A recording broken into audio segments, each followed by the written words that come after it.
আজ আমরা যাচ্ছি কোচবিহার থেকে মাত্র ঘন্টা দেড়েকের দূরত্বে জয়গাড় ভুটান পাহাড়ের ফুল সিলিংয়ে।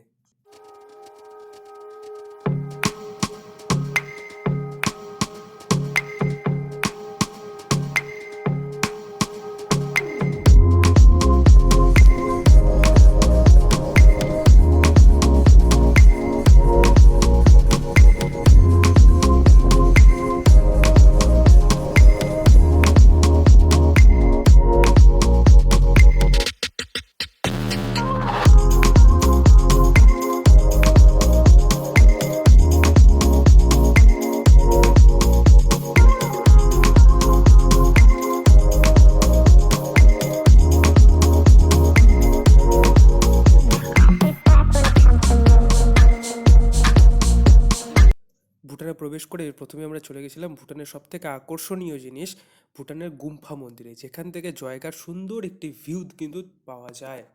চলুন দেখিয়ে নেওয়া যাক সেই ভিউটি।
গুম্ফা মন্দির ঘুরে আপনি চলে যেতে পারেন ভুটানের আরেকটি আকর্ষণীয় প্লেস, সেটি হচ্ছে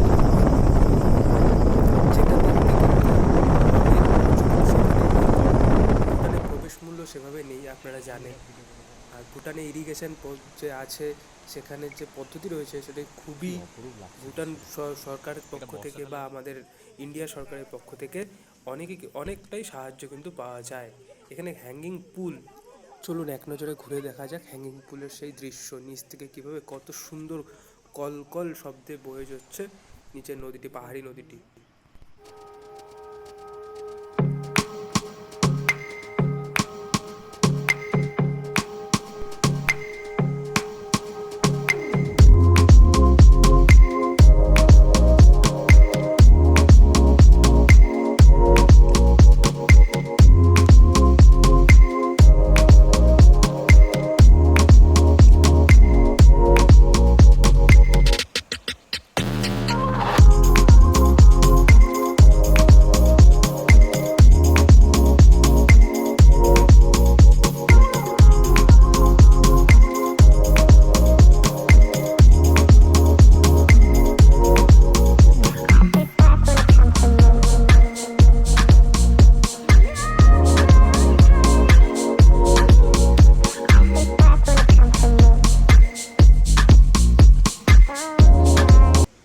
কোচবিহার থেকে ভুটানে কীভাবে আসবেন, কত টাকাই বা গাড়ি ভাড়া খরচা পড়বে, এবং ভুটানে সাইট সিন করতে কত টাকাই বা গাড়ি ভাড়া পড়বে, সব কিছুই কিন্তু আমার ভিডিও ডেসক্রিপশনে দেওয়া থাকবে।